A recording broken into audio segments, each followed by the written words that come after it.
Okay. Oh, now we have no attendees. I think I think when we start, they rejoin, I think, or it takes a second. I don't know. Okay. So Excellently, very good. want to wait or no, I guess not. Okay, Yeah. so hi everyone, this is the Amherst Planning Board Housing Subcommittee. It is July 23rd, 11:31. I think that's all I need to say. We will take a roll call attendance of committee members, which were recently reappointed by the planning board to be just 3 of us. So please indicate if you're here. Bruce Coldham, I am here. Fred Hartwell, Fred is here. and I, Jesse Major, am present. All right. I did not get together the one set of outstanding minutes yet. Pretty sure it's only one. I did want to ask you, Nate, are we moving toward a repository that's Oh yeah, visible? yeah, sorry, there's a I can share my screen at one point, but there's a web page under the planning board, and so minutes, agendas, and I Okay. thought I was saving meeting packets, but it's getting up there, yeah. Okay, excellent. I didn't realize it was there yet. Sounds good. So I'll get that together for next meeting along with these minutes so we can have a look at those. I did not, well, I did have one sort of discussion point for us, and it might be a discussion for the full board. Just about the subcommittee and if it needs to be official, because it's caused complications for us meeting. And my memory of when this first came up, I guess a year ago, that we should have a subcommittee. Honestly, I couldn't reconstruct my memory why it was the better option than just having an informal meeting.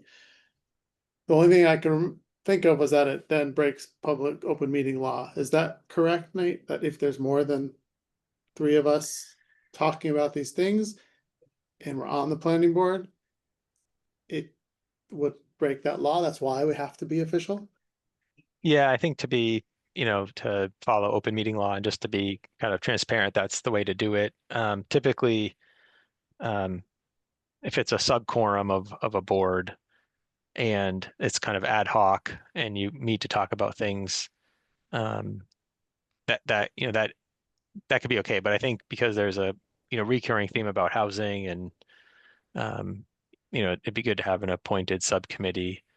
I guess we could have that conversation with the full board. I think with the new members, and every year we try to vote officers in committee liaison reps and everything else. So we could talk about that in the next month or two with the board. And I do think with the housing production plan coming online, there's probably a few topics that the housing subcommittee could work on in more depth and bring back to the board. Because I don't know, the board gets busy. They just don't have time at their meetings.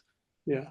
I mean, I don't mind having it be official. It just then when we couldn't meet, it was frustrating to me, right? Right. Yeah. So I don't know if there's but just because life happens and it's like Right. with such a small composition. I mean, now with 3, technically, if one can't make it, we can still proceed, right? Right. So maybe we should just try it with 3 for a while and see if we don't have that problem. Sure. Yeah. And not actually vote anyone else on. Of course, everyone's welcome. Okay. Right. Let's just try that for the coming year, I guess. I think that makes a lot of sense because the way we've conducted these, Jesse, is there's essentially no difference between an attendee like Janet or Angus or Karen attending and Fred and me and you. Yeah. So speaking of attendees, I do see now we have an attendee who is Pat DeAngelis. So hi, Pat, welcome. The way, just so you know, the way we've run these in the past is we've had attendees just join the conversation, not stay as a attendee, still using raise hand features. So unless there's objection, I will promote Pat to join our conversation. Don't see anything. So Pat, I'm gonna I'm gonna promote you to a panelist.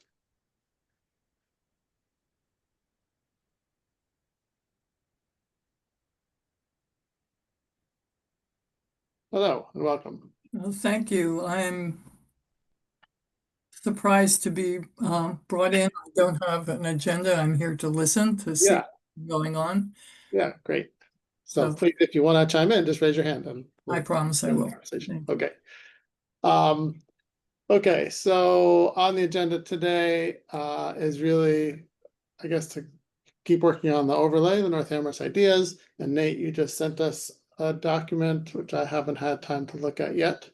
Do you just want to lead the discussion and see how we can help you add more details? Sure. Yeah, I'll share my screen in a minute. It was, modeled after the University Drive overlay. So it's a kind of a zoning bylaw template. I think it was sent to the planning board at one point. And there's, spots to be filled in and, and then I have a map we can look at. And I think like what we've talked about a few times is, how flexible is the overlay? And so how much predictability does it have, or how much do we allow to kind of be discussed through permitting? And right now it's, there is, I'd say it's pretty flexible. And I think that's something to consider.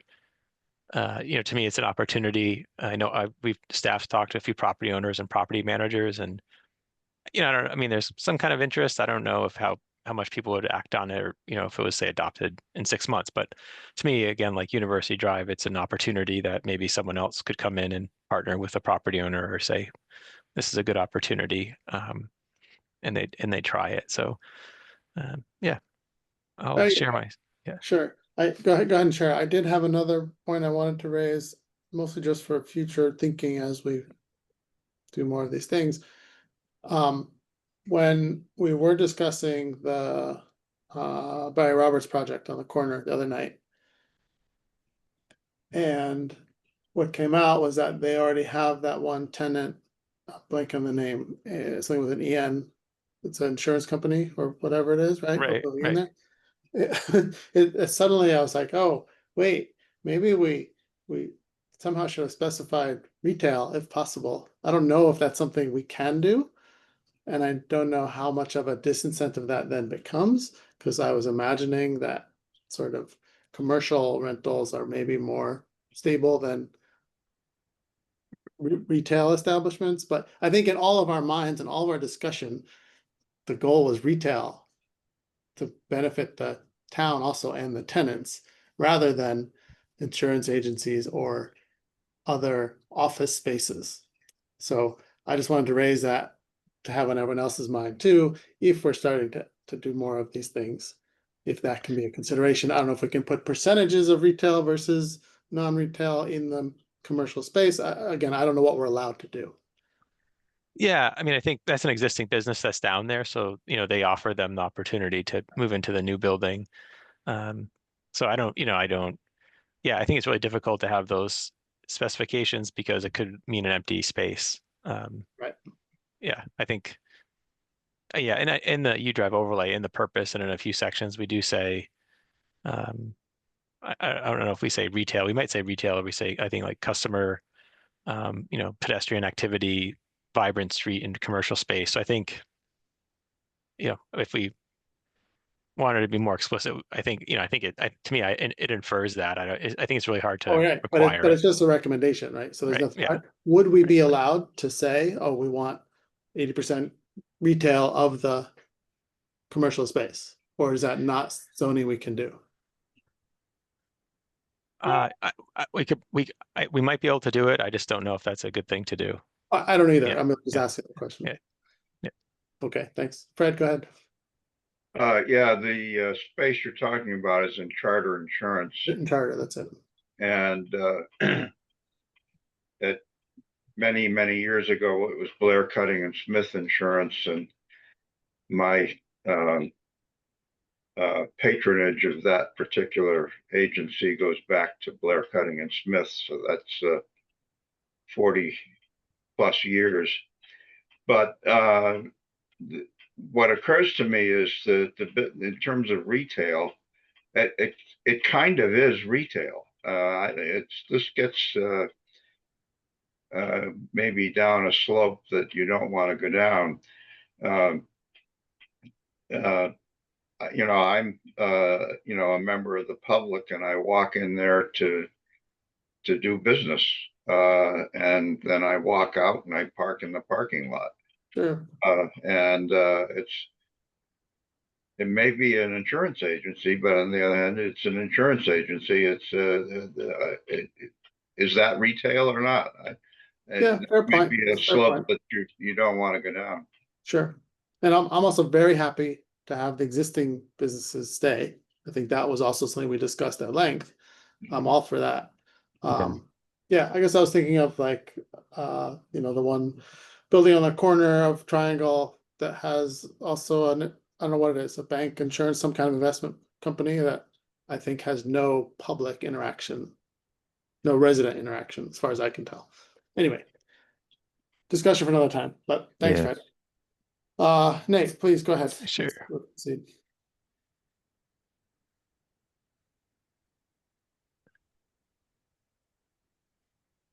Is the Word document visible for everyone? Yep. Yeah, so I think, I can walk through it. The idea, I'm sharing, I think, my whole monitor. So, the idea is the overlay is this, this part of North Amherst. Here's presidential apartments north to Meadow Street. So there's a pretty big area. We'll zoom in on this at some point, but that's what we're talking about. So, what we realize is, there's an Article 2 that we have to identify the district. And so we would say it's an overlay district intended to encourage infill development in an area currently developed with multi-unit projects. And so, I mean, it's a simple definition or kind of purpose statement. And then, for the actual zoning, kind of the general description of it, kind of its area, and then there's the purpose. And so, I think usually we recommend it to have, at least one of these or both of these. This is kind of how we structured our zoning amendments. I think the questions here, I think some of the things highlighted, we talk about apartments and mixed use buildings. And, we've talked, the question is, if we do that, then we have a standard for mixed use buildings in the bylaw. So then do we have to have a different standard in this area because 30% might just be too much? Same with apartments. We have a definition for apartments, no more than 24 units, and there's some other limitations there. So we'd have to then come up with another standard or definition for apartments, which is maybe fine. So I think those are, things to consider. I'm just going to highlight this if we say apartments and mixed use buildings. Yeah. So my memory was we did want to loosen both of those, right? Right. From the current definitions for this idea. Yeah. And then we talk about, having different dimensional standards, design guidelines, and even parts of inclusionary zoning in the overlay that are different than the bylaw. So, and then these will be just, worked on later in this document. The purpose, this was worked on many years ago, and some of this is from that, some of it's ideas we've talked about. I think, what was mentioned last time at one point was, I'm going to just highlight this, is actually saying the 3 times the existing density and trying to be clear about, and this can always, if I sent it out, like you can always send me track changes or comments in the document, but really trying to identify the purpose here. Yeah. Nate, if I could interrupt, I think Sure. we could simply easily get rid of that word infill because we're not trying to encourage infill development. We're trying to encourage redevelopment. Yeah, okay, at least,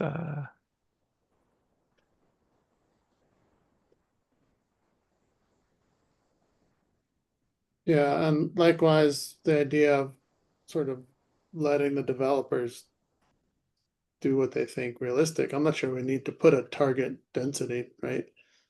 I mean, if we're just saying, Oh, I think you're right. I mean, we understand that 3 times the existing density is a kind of the threshold that we need to enable in order to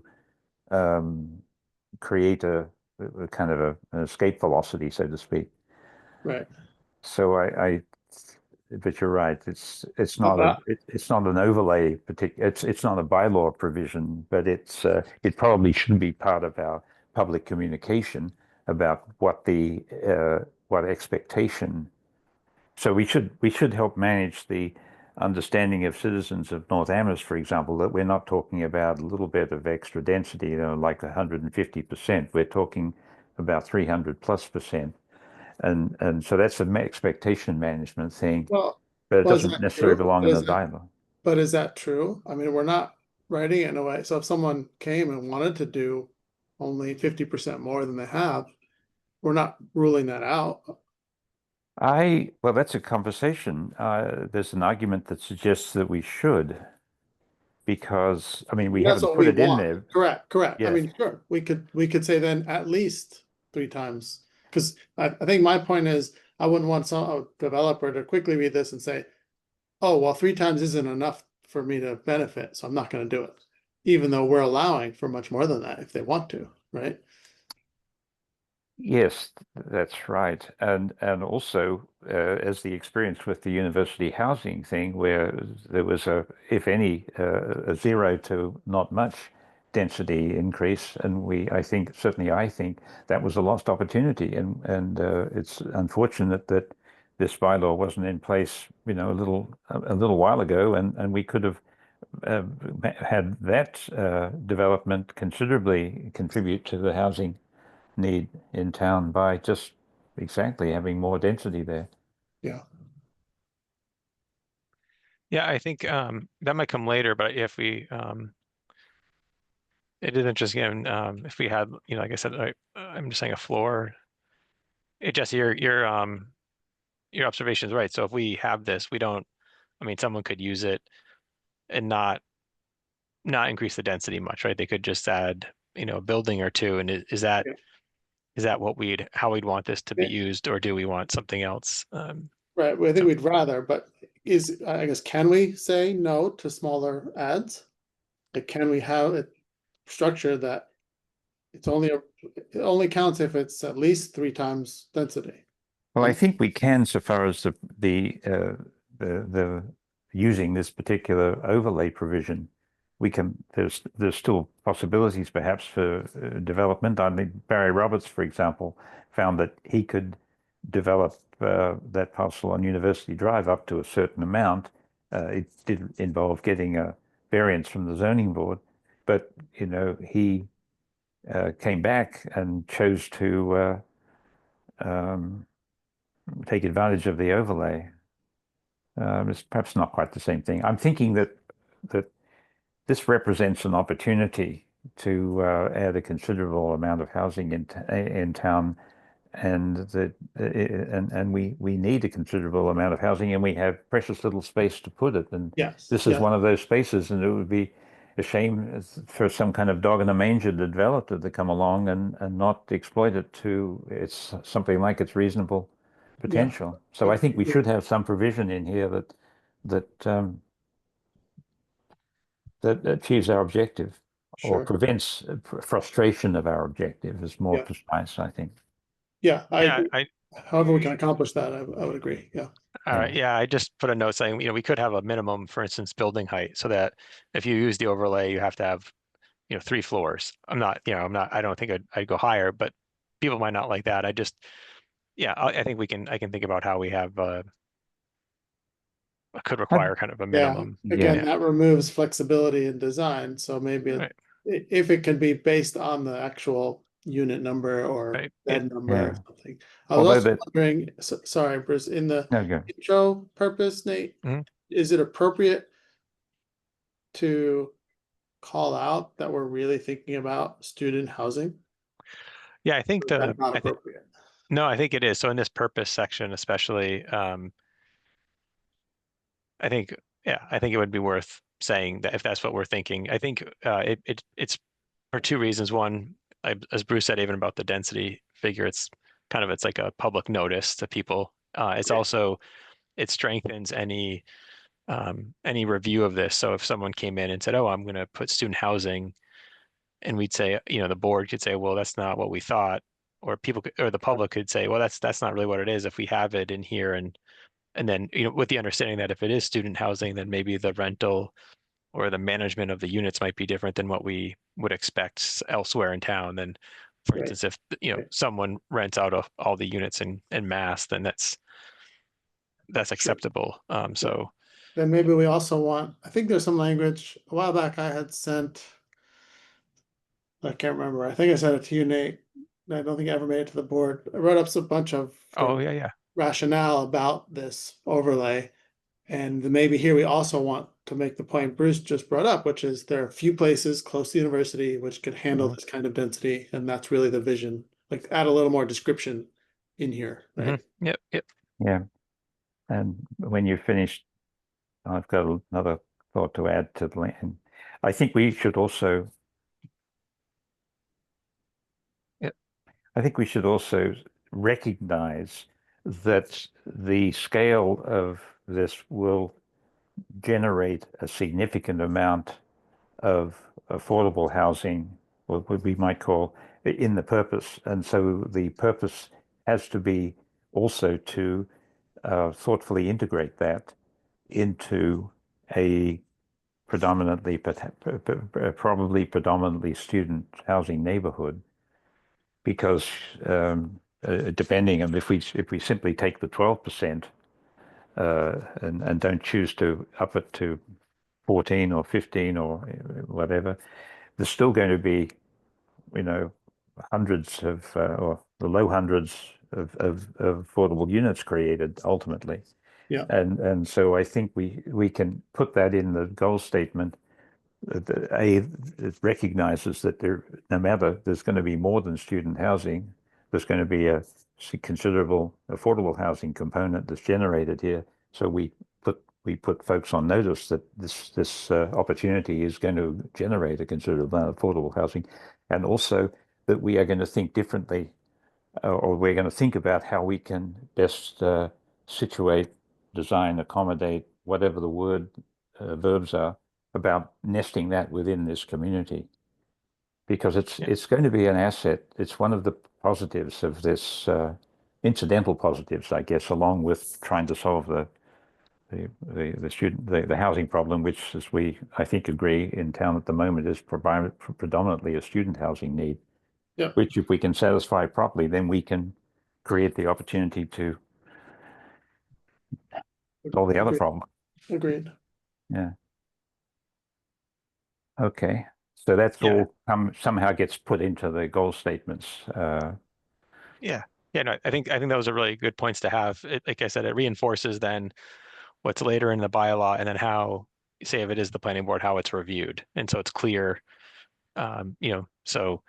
I've tried to write in changing the kind of distribution or location of units, and for instance, if even Puffton were to use this and create, say it was 700 units, and all of a sudden we're still at 12%, that's a fair number of affordable units. It's yes. a really big number. So yeah. Uh, It's a village, basically. Yeah. That's the point I'm trying to make, is that we're talking village scale affordable housing component. And then let me just make a note. So we were saying that the district is, essentially, I can go to the map, bound by 116 Meadow Street and North Pleasant Street, and then north of parcels owned by UMass here. I think what I had drawn, though, was excluding some of these properties, or at least the frontage of these. So I think I didn't have that in my language. So And I don't remember that discussion. Did we decide that? I think the planning board had voted that they like the idea of I think we decided that, Jesse, insofar as we approved Nate's black outlined area that designated the overlay area, because these houses were outside of that area, except for the one at the southern end. I think that was in it, but the others were outside that. I remember a discussion about setbacks, height setbacks from these houses. Yeah. But I don't remember, and maybe I was wrong, that we actually excluded them. Oh, yeah, there it is. Yeah, so it was like this, yeah. And what, I guess I'm wondering why. Yeah, Like, I think included, but we have setback language requirements from other properties. What does it matter? I Well, think we're excluding them because of the historic value of these houses, and well, you could say, well, but they're going to. I mean, they are already abutting a predominantly student housing zone. Was just that the intent of the bylaw is to make the increase the density of that predominantly Right. student But what if housing one zone. of those owners wants to put a building there, an apartment building? yeah, so Why wouldn't we let them? Well, because it would probably mean taking down the existing building and building something that was different and new. And I think the mood of the North Amherst would be that that streetscape along that section of North Pleasant Street is very nicely established with these houses, and we would want to do what we can to Sure. preserve that. Sure, that's fair. We don't have a historic district here yet, but I know at our local historic district commission hearing or meeting we had most recently when we were looking at the North Amherst historic district, uh, Hilda Greenbaum made a particular point that the next area for the commission to be looking at would be this area here. So I think I know that there will be a fair amount of concern for the well-being of these houses outside of this black line that Sure, that makes sense. One more thought, and then Fred, I just your hand. It also is occurring to me, if the definition is existing multi-unit properties, I know this is a nice block, but then there's some across the street. Why are we excluding those also? yeah, I mean, I'll just quickly is that, at one point, when this was first discussed, it was trying to include a lot of properties, and I think it gets almost too big. And so to me, what we had discussed was that this area is, cohesive and has kind of the same character in terms of slope and other things. And so the standards here in terms of height or setback work, whereas if we went across the street, essentially it'd be almost That would not be true. Yeah. yeah. yeah. Okay, I as long think as we there's would some logic, I think I'm fine. I think we'd be increasing the likely resistance Yeah, disproportionate to that's the fair, too. gain. Again, I'm thinking about that owner across the street who's like, hey, but I want to do this too. Anyway, Fred, please join the conversation. Yeah, I think this has now been covered. I thought this was settled. The houses on the to the northeast of the black line are of a particular character, and I think there was a consensus we didn't want to lose that. Mhm. Yeah. Okay. Yeah, and so what I've drawn here is what I had proposed in my in the Word document is a a setback from Meadow Street within which uh so in this area you're limited to 3 floors in height. You still have setbacks, and if there's a residential use in a residential property abutting the overlay, then it's you have a 50-foot setback. So here, and then here's 400 feet from North Pleasant Street. So anything developed in here would be 3 floors plus some setbacks. And so, really then what we're saying is in this other area, you're allowed to go, I had said 6 floors. So we'll get there, but that's kind of, one way to do it. There could be others. Yeah, Just I like that. I do remember that, discussing that. all right. So yeah, it's funny when you said multi-unit, I just made a note here.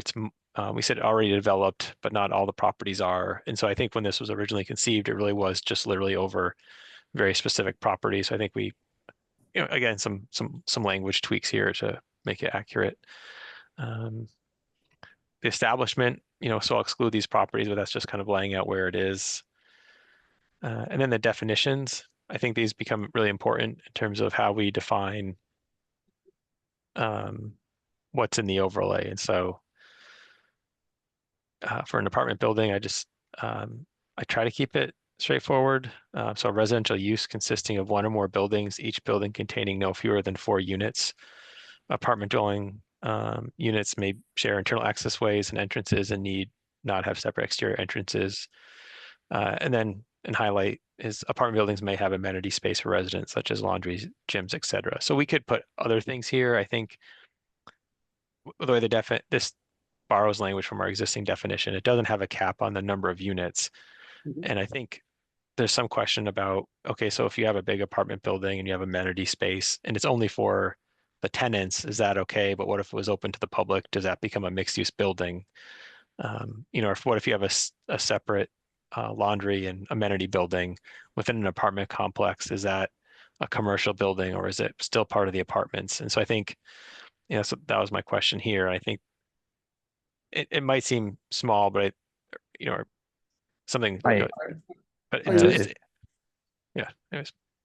Go ahead. if I may, that's the standalone building. This was an issue, a question in the open space and community development bylaw, which was basically, as you I think recall, was an outgrowth of the co-housing communities that came to town and had to kind of grow themselves in an unfavorable soil. It wasn't really a zoning structure that helped co-housing happen. And so the open space and community development part of the bylaw was added to make it easier for those kinds of communities to happen. But one of the issues in that was the idea that you could aggregate accessory uses, essentially. The idea that a lot of people in their houses would have a home office. Well, why don't we allow that aggregation of those home offices in a separate building? It made all the sense in the world. It was basically extension of the common house idea, which in itself was a separate building. And we had to, in that bylaw, make provision for these standalone buildings that looked like non-residential buildings to be accepted as essentially buildings that were supportive and were appropriate in a residential zone, the OSCD zone. So what I think Nate's trying to do here is to figure out whether these are commercial buildings or whether they're essentially something that would be normally or could be equally part of an apartment dwelling.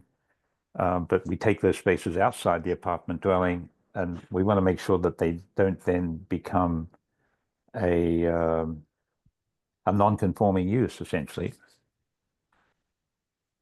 Right. My thought would be that it would be fine, so we should have language to accommodate that.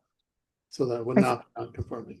I think so. I mean, it doesn't kind of make sense to me that we would need to do this, but who knows? I mean, you'd say to yourself, well, let's keep it in the building, because then you'd have to walk out in the snow. But I don't think we should be the ones that decide that But has if to be the but case. if we're also allowing mixed use buildings, wouldn't that fall in that category? I suppose so. It could. And I guess that's the question. But it's not a mixed use if it's a standalone laundry Right, if building. it's only a It's- laundry and right. gym facility. Right. All right, so yeah, I would be in favor of some language that could describe that to allow that to occur. Right. Kind of like what Bruce said. It's basically the same kind of Yeah. precedent that we already have established in the OSCD zone. Yeah. Because then that also captures OSCD. Oh, Yeah. what you brought up, Nate, about if they allow the public to come in. So if someone wants to build 700 units and have a Gold's Gym that's only 2 stories high toward the street side, is that going to be okay? Are we okay with that? Like, because that could then fit here, right? That's a good point. Because what the implication is that this is part of that this is not a separate business. It's essentially part of the housing amenity that is owned and managed by the entity that owns the housing. But you're saying, how would we like it to be if it were either sublet or licensed to a commercial operator? But then that takes away the amenity piece of the apartment. So we would still require Yes, I see what you're saying. those as part of the apartment. And yeah, in my mind, I thought we were thinking of mixed use allowance. Anyway, Yeah. But if it was a mixed use, then it could be a Gold's Gym in the first floor of the building. But then they'd still need resident amenities? They might do. It depends on what No, it says nation. landlord decides to offer. Right, so it doesn't have to, sure. Yeah. So it's a bit of a wrinkle. I mean, if it's a standalone building, probably it should be an accessory, so to speak. If it's a mixed use building and the retail, I mean, the commercial portion of the mixed use building, we can't really do anything about it. Yeah, Well, we might decide we can't do anything about it. yeah, Yeah, I think that I do think if this were used and at the scale we're talking, I could see where someone might have a standalone building. The question is, okay, if they were going to do that, would they want to open up to the public just to even make it financially feasible? I think I can talk to the building commissioner and we can still work on that. and depending what it was, I think it might be valuable for the public as well. Right? Let me add, if I may here, that one of the concerns that has cropped up in conversations with, and this is secondhand, this is my conversation with Barbara Puffer, but she's citing Steve Wadzik, who's the manager of Puffton. And Steve is very proud, and justifiably so, of the way in which he manages Puffton Village, and he apparently has various ways in which he has been able to do it, and one of them is not to create public places that are separate from the buildings where large Barney blowout type parties can happen. And apparently the current concern of the Puffton management is that if you have obviously public unclaimed or unclaimed by a specific building or a specific set of tenants places, they become attractive for supporting these large scale social events that cause problems. So I think when we come to talk to well, certain portions of the town, people in North Amherst and so forth, that they will be citing their experience in trying to manage these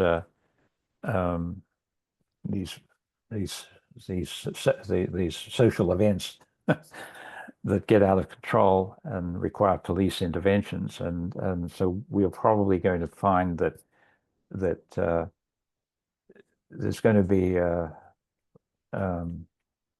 some kind of consequence, or there's going to be associations of people who've had the experience are going to be pointing out to us about how you can inadvertently contribute to larger problematic social events, or how you can reduce that propensity. So these spaces and these buildings are going to be a part of that conversation. I don't know enough to know more than that it's a factor. I don't know how do you control it. Yeah, I think that's a good point, Bruce. I'm making some notes here. Yeah. It is. At the same time, I'm inclined to not try and figure that out. Not have us try and figure it out, but it to be part of the management plan that gets reviewed, right? I mean, just because, like you point out, Bruce, I wouldn't know how to do that in the design standard. Yeah. So we could learn a little bit perhaps from folks, but also the other factor is that Steve and his management challenge of the moment is for a complex that is going to be a third or a quarter the size of what we're talking about, and they're deeply concerned that the idea of greatly increasing the scale of this is going to cause problems that will be deeply problematic to North Amherst. Sure. And so I'm concerned about that too. But I also think that we shouldn't be enthralled to the prospect that management strategies at this scale aren't going to work at this scale. That we obviously probably need different management practices for what we are contemplating. and Yeah. whatever they are. But we should be looking for those rather than caving at the prospect of the current situation not being able to cope with what we are proposing. Brent? Yeah, one thing that occurs to me is that we could address this in a requirement that governs the management plan and calls this out as something that has to be addressed in a management plan. I think that's a really good idea. It's strategically within the overlay bylaw. I think what Fred just said, I think is going to be getting that right would, and then communicating that we've got it right, and would be an important part of acceptance of this overlay proposition to the local community. Yep. Similarly, I was thinking, is there space either in the purpose, or is there a section at the end that can be, special considerations or things like that, that we want to point out to anyone reading this? Yeah, I think there is, yeah, we can, I would have it down below where we have conditions for Yeah, and these. make So sure we hit that point again is all. yeah. So I think in the definition, we could have, we're trying just to define what is an apartment building. And then we have standards and conditions of the use later in the overlay, in this overlay document. If we think that these, amenity spaces or other things are accessory to the apartment building, I guess my question is, do we want the overlay to allow mixed use buildings? So, so essentially having a public, commercial, retail, or non-residential space. I would vote yes. I don't know how you guys feel. I would do the same. I think we really should maintain the opportunity for the developer to include essentially supportive services.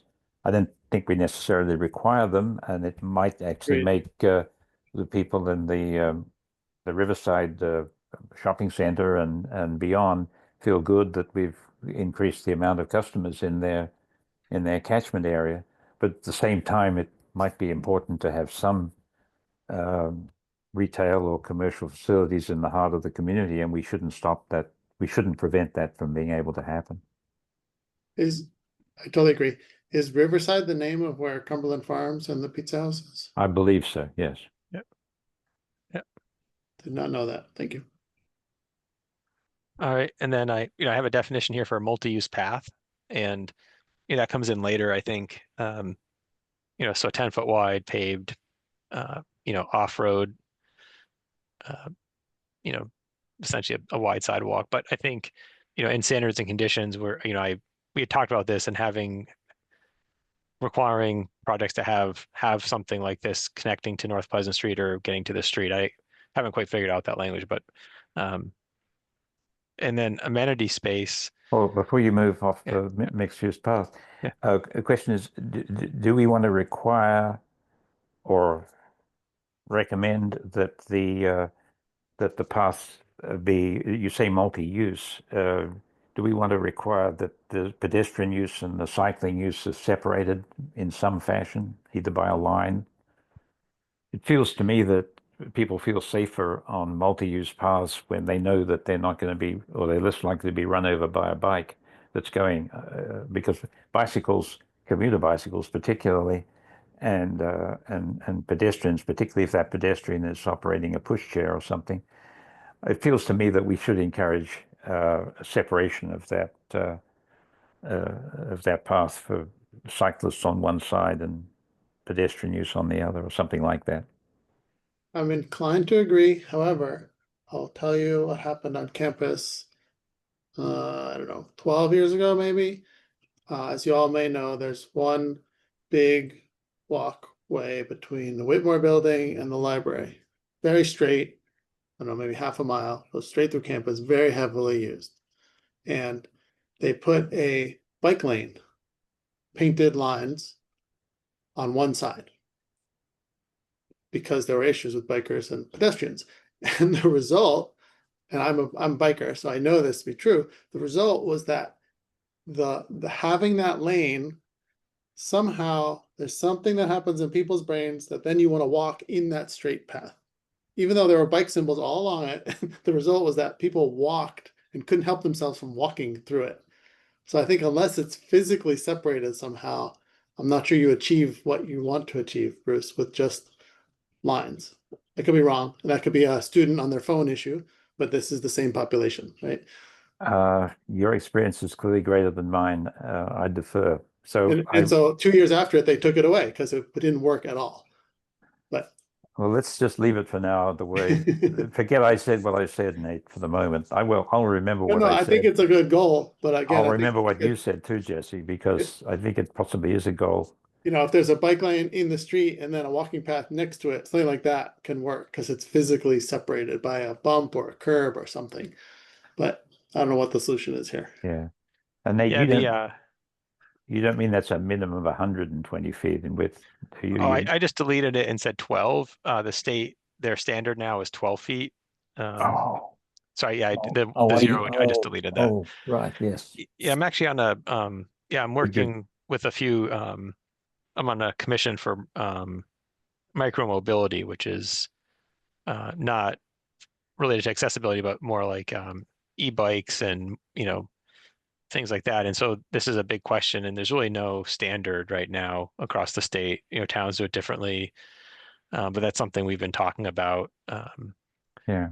Possibly separating users. It's really tricky, actually. Well, they could do two separate 6-foot wide paths. I mean, it shouldn't be too much more expensive to basically have a 2-foot grass median strip in between them.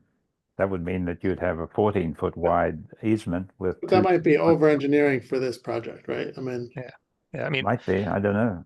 Yeah. I mean, I know. I don't know that. There was a few weeks ago. I was walking outside town hall on the sidewalk, and someone was coming up on. It was like a pretty pretty bulky e-bike. To me, it almost looked like a moped, and they swerved around me, went on the grass, and almost crashed. But I'm like thinking to myself, like, why are you on the sidewalk? But maybe they don't feel comfortable being in the road. But at the same time, they're probably going, I don't know, 30 miles an hour. It's just the whole thing is kind of odd. problematic for sure. Wow.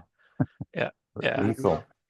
I know New York City is redesigning all their streets for the same reason. Yes. They now have, I think it's working pretty well. They now have bike lanes and then parking and then street. Yeah.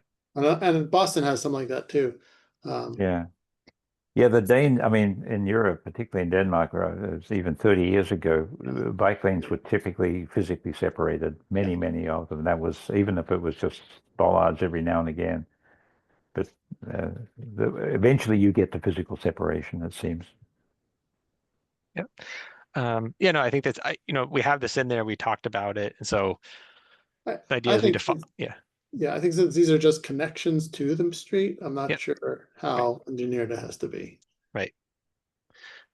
Amenity space, we often try to define amenity or open space. And so I have this definition. It's something, I don't know if we need it or, if we have it, then we would have it as a part of a standard and condition later. So, does every project have to have or building have to have certain amenity spaces? I'm not sure either way. I put this in there for something to talk about. Yeah, I think I'll probably feel clearer about this when we talk more into the guts of the bylaw. Yeah, I'm inclined to not need to require it because again, with the purpose of being flexible, letting developers figure out what really works. Yeah, that would be my thought. Yeah, it's funny if you're right. If we start getting into some percentage or proportion, then it may limit the amount of housing units. But as we've seen, I mean, I think developers are inclined to include some because they know it's more attractive, right? Higher rents, et cetera, et cetera. So yeah.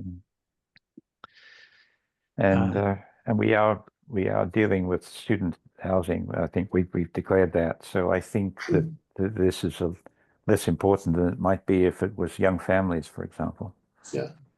So can we back up for a second? Sure. Because I also don't remember if we had discussed and ruled out the social dormitory idea definition for this overlay. And what do we think about that? I just want to make sure we're Yep. not including it with intention. I think, given that we've declared that we have a interest in primarily or particularly, let's say, serving the student population, I think it would, if that's true, then logically we should include the option of a social dormitory use. And it's, since we have a couple in town already, it's pretty clear what we're talking about, because we can point and shoot at we can point to the archipelago buildings on Olympia Drive. Yeah, I guess that was my feeling too. It's like, why not? Again, allowing flexibility to accomplish the goal. Yeah. It's also, and yes, and I think folks should expect that we would allow it, because if we don't have it in there, it's either because we weren't bright enough to think of putting it in, or we had a reason not to. And neither of them is terribly flattering, because if we have a reason not to, what is it when we're saying that up top that we want student housing? So I think we need to have it in there just to maintain internal consistency with our thought process. Yeah. Yeah, we call it a fraternity, sorority, social dormitory, or similar use related to Amherst College, Hampshire College, or the University of Massachusetts, and we have a few lines in the use chart. But what does it need all of that? that was so, if we referred to it, we'd refer to that use category. We could come up, like we're saying here, with a new definition or something, but we do have. But does that mean what if two people who live there were not going to one of the universities? Well, then it's an apartment building. That becomes right. That it becomes a difficult thing. So right now we only allow that use in the fraternity residence zone. So it's a very limited place. And in this overlay, if someone came in to do that, essentially, what we've said before is that, the residents have to be, matriculated students, and it's really for that purpose. Okay, that's interesting. I still think we should have it in here for discussion, because I think it would be helpful for the public record to show that might be the reason why we don't put it in. And it isn't a contradiction to what we've got above, and it. But Yeah. I think I'd need to have that spelled out a little bit in my head first. Yeah, I mean, what we say in the use chart is the building shall be connected to public sewer system, and it shall fall within one of the following areas: areas close to heavily traveled streets, areas close to businesses, commercial and educational districts, and areas already developed for multifamily use. And so, I mean, I think, the overlay meets all those. Yeah. And then we say it needs to have a management plan submitted and approved. We don't. But So again, I'm questioning. The only part I'm questioning is why the matriculated student piece. Why is that a requirement in there? We don't say that. We say or similar use related to Amherst College, Hampshire College, or the University of Massachusetts. But again, if I wanted to live in the social dormitory, would that be against the zoning? For that landlord to rent to me, who's not associated, well, I am associated with UMass, but okay, if someone who didn't work at the university wanted to live there, would that be not allowed? And I'm wondering why that is. Right. because these are rented by bed, aren't they? Yeah, but so what? What's the rationale for not allowing that? That's what I'm asking. Well, Nate's just written, can a small percentage of the units be rented? And can a bedroom be rented? Yeah, I mean, I would have to. I think the way we've permitted it, it's been used twice, as we say they have to be, students. I think the question becomes then how is it associated with, the colleges or UMass? I see what you're saying, Jesse. It's like, But you know, Yeah. is it, again, yeah. maybe I'm going too much in the weeds, but Right. what's the rationale for having that restriction? Like, does the town not want non-university associated residents living in this fashion? Yeah, I think some of it was more, I don't think it was, I think they weren't thinking about it that way. I think they were thinking about it the other Mm. way, is if they have this building and it, you know, the entire building is rented, say by UMass, or is rented in a different way than say just by individual tenants, right? What if, you know, then you know, there's no question about, oh, is it an apartment building, or what really is its use? It's a social dormitory. I don't think I'm not sure. I'd have to go back to see when it was Yeah. adopted, how much Mm. discussion there was saying, well, could there be like a few people who Yeah, aren't? again, Yeah. I'm not sure it really matters, but Yeah. Yeah. Well, I'm heading in the other direction a bit here. Then I'm thinking that what is it? The question for me now is what is it that a social dormitory use offers that an apartment use doesn't? And I'm not seeing any positive answer to that. But Fred's so got his hand up. I was thinking really of dormitory style design, Yeah. where units don't necessarily have their own full kitchen. Maybe there are shared spaces that are, that's really why I brought it up. Okay. Yeah. Well, that's an interesting idea. Fred's still got his hand up. Oh, sorry, Fred, go ahead. Yeah, I think you want to be very careful here because this becomes a decision point as to whether or not the rental registration bylaw is going to apply or not. And I think in general, well, I think we need to discuss that, but there's I think there's a substantial difference between a social dormitory and a unit in that and a unit in something that we think should go into the rental registration bylaw. Well, we've raised a few questions related to this. This is Are- good. Well done, Jesse. Are social dormitories not included in the registration bylaw? So because they're allowed only in the fraternity residence zone, I would say they're probably not. I think they're not. Yeah. I don't think they are. Wish And you change know, that. Well, I think we've raised a few pretty useful questions here that that we can sort this out. But that's Yeah. I think So- Jesse was a good And good again, good intro. my main thought was like, I would be inclined to allow flexible design, whatever word that means. If Yeah. some private developer wants to really have a dormitory style building, that fits the goal of what we're trying to do here. And I don't know why we wouldn't let that happen. Neither Maybe do I, that's a new definition we need for a type of building use. I don't know. possibly. And then we get around some of these issues if we just make a new definition that would be included in the rental registration. Yes, and again, if student accommodation is our goal, then having some different allowing a developer to develop different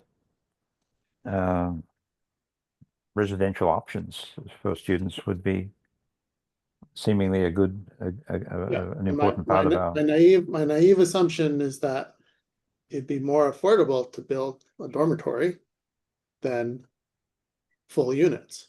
Yes, and then we resolve the rental registration part of that. Maybe it requires something. Maybe the rental registration bylaw needs another An allowance clause or or a section. different, yeah, Yeah. a different fee structure for that, or who knows what. But Yeah. yeah, Fred's back. go for it, Fred. Yeah, just to add to the complexity here, UMass has dormitory complexes, or what I've always thought of as dormitory.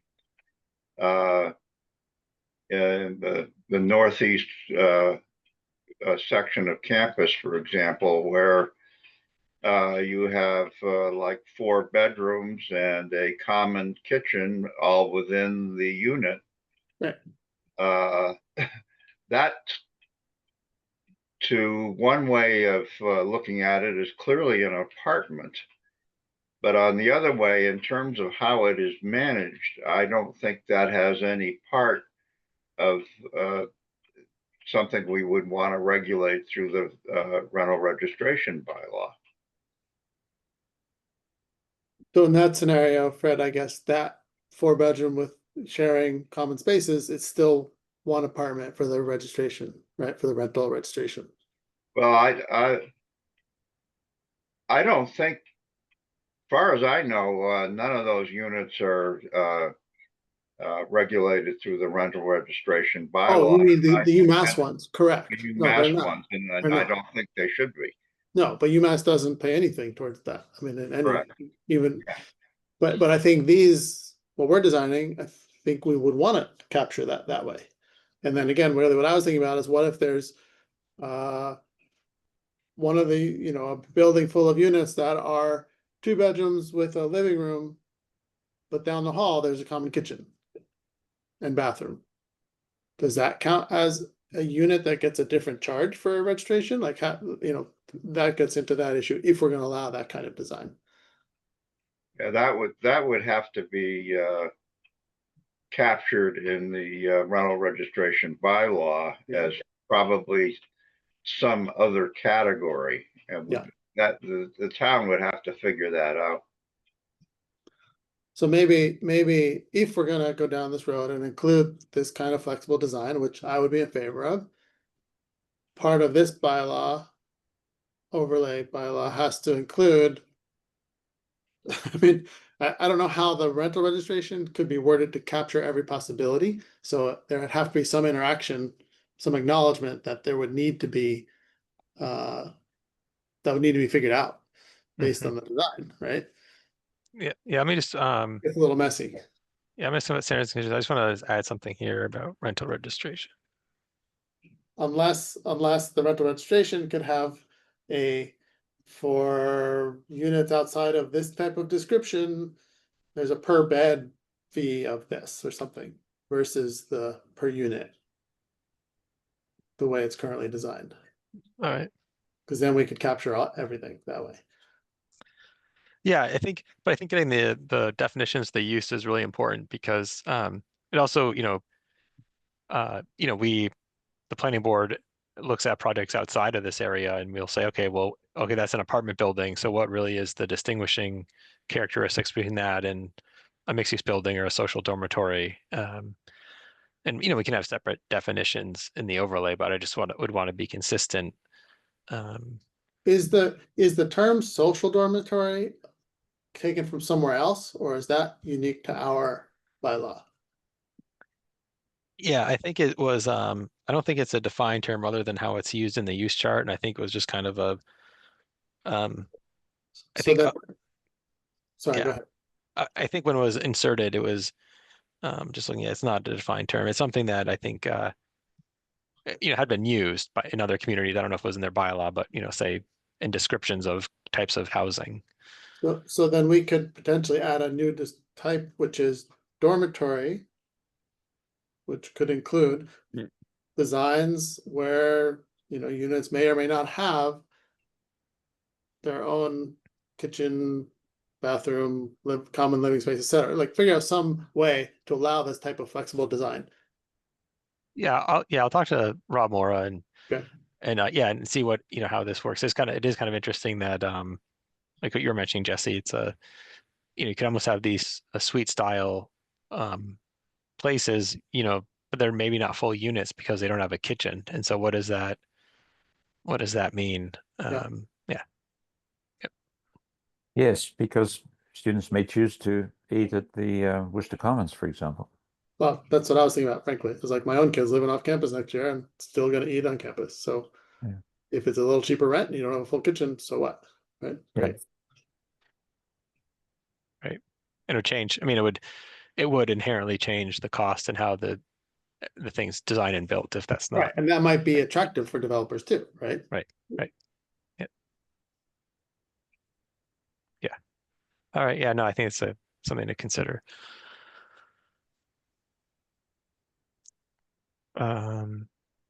Yeah, then the whole amenity space we can talk about too. For dimensional standards, if we just go down here, these are just taken from the U-Drive overlay essentially, but they work here that, we come up with our own dimensional standards. There's no provisions to waive or modify them. There's no additional lot area required for a family or unit. We have a small lot size. I mean, Yes. this can all be subject to change, but we have, some generous maximum building coverages. And we still have this provision that if there's a mix of use types, the permit granting authority determines the coverages, but what's appropriate, but you cannot exceed this amount. So really there is a ceiling. Yes, And that's pretty high. As we noted from those right, density studies that I did, I was nowhere near those right, percentages, and we were at threefold or more right, increase. Because what I did have was 7-story. I'm going to redo those.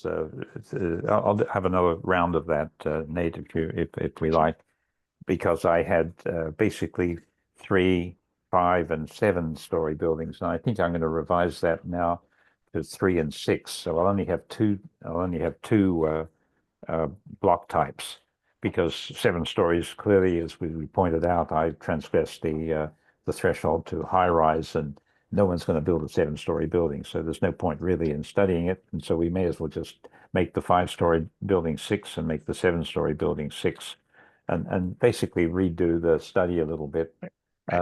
And I might go for a higher density, which basically means I'll experiment with fewer parking spaces per unit and push the building blocks closer than 80 feet apart and just see what happens.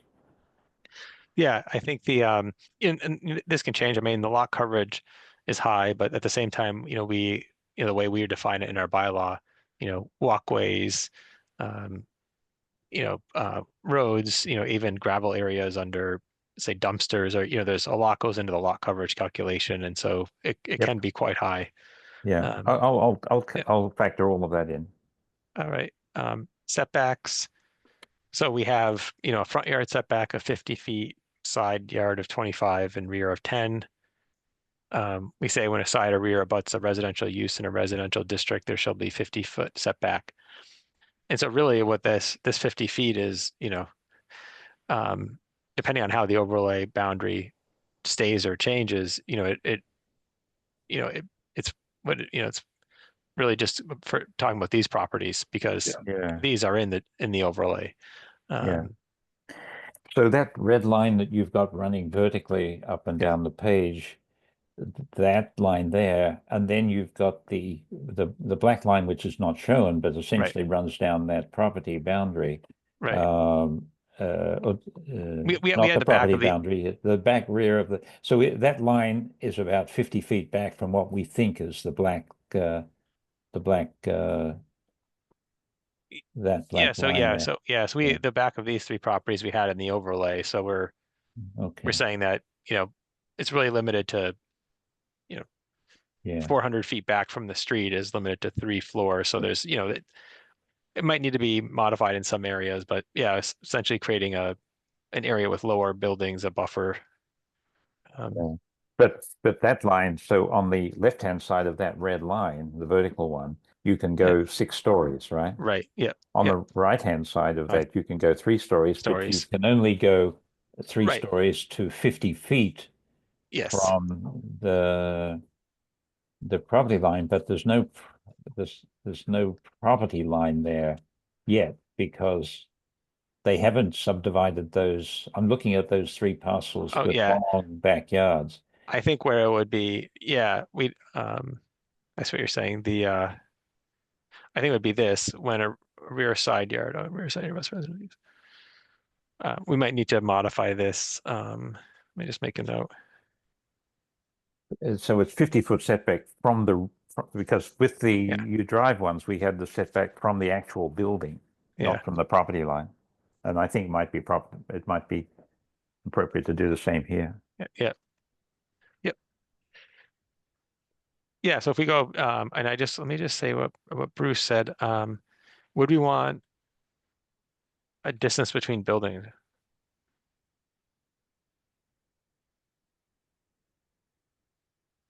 Which we have actually in our bylaw now with apartments.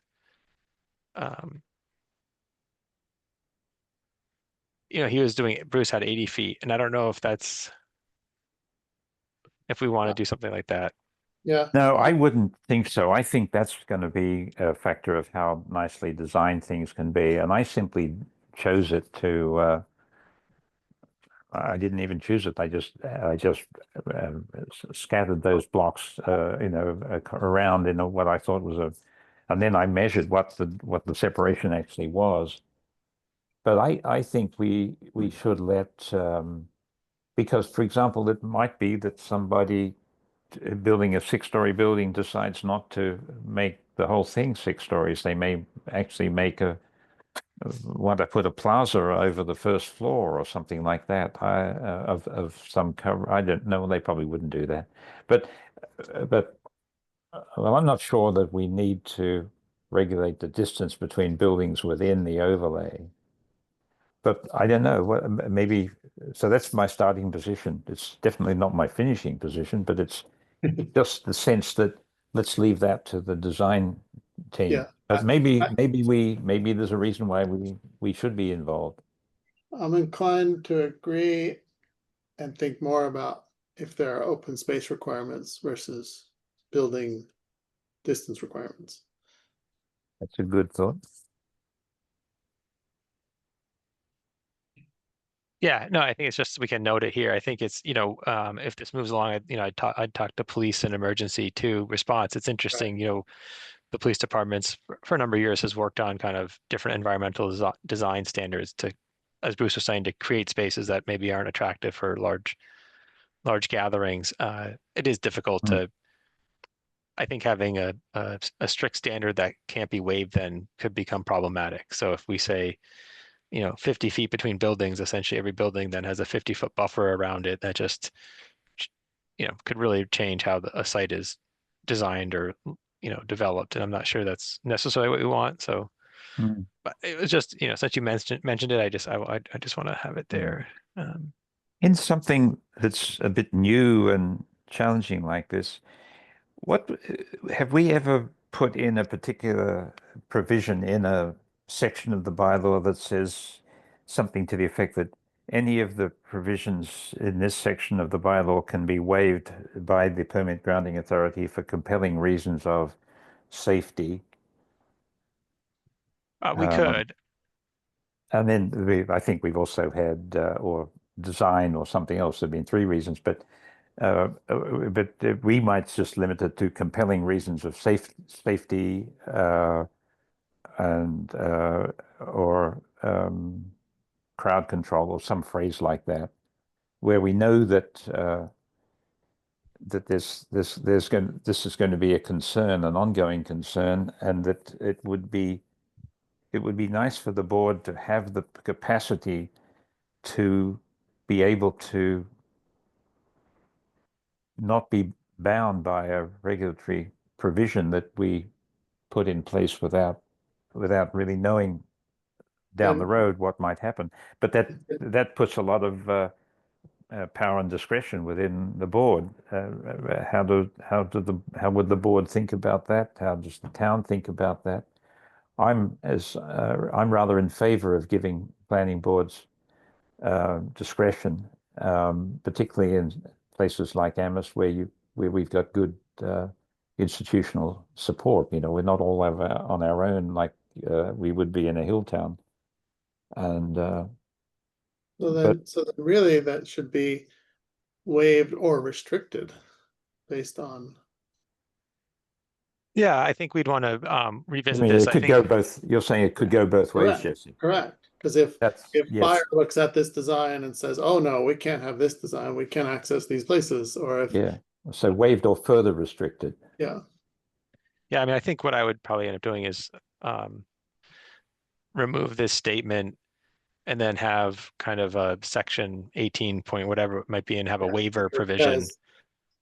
Yes, I think it should be generally. But it's a question because I like this for another reason, Bruce. Sorry to interrupt you. which is then in the conversations with the town, and particularly with residents who are very concerned about all these things, we have built in this ability for the town, meaning the planning board and planning staff, and whatever other agencies in town that need to approve these things. There's a layer of approval. We're not saying you can go do whatever you want. We're saying present this with what you want, and it might get retweaked to meet all Yes. these. Yeah, I agree. I mean, I think particularly when you've got when we're basically designing what might be considered a stretch bylaw, something that we're really it's not just that we're adding the capacity to put a bike lane somewhere. This is going to have a significant effect on this part of town, and it would be good if we didn't unintentionally tie our hands. So I'm in favor of these kind of discretionary provisions in principle, Mhm. and I think I've made that clear in both of the interviews I've done as a candidate for selection to be a member of the board. So this is not coming from nowhere. Fred's active again. Yeah, Fred. Yeah, I was, as we were discussing this,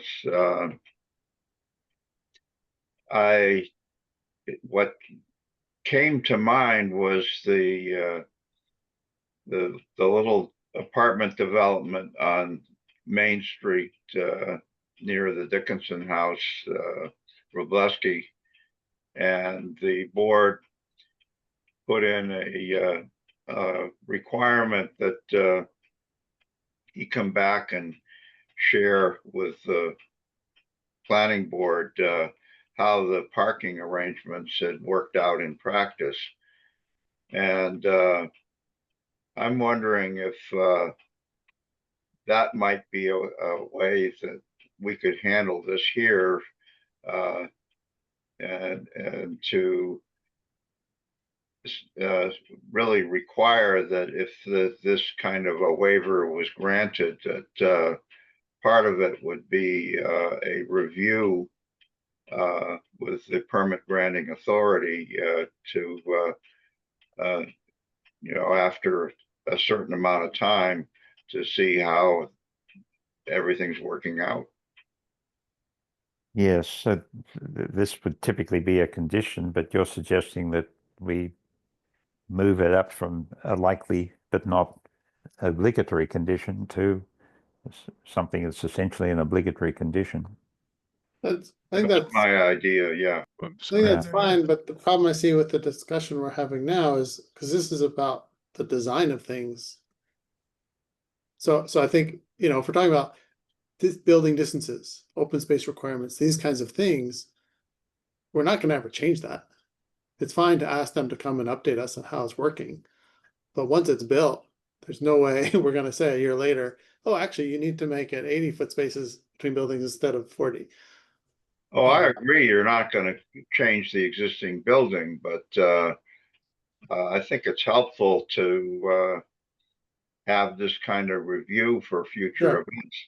Yeah, I have no problem with that. Yeah.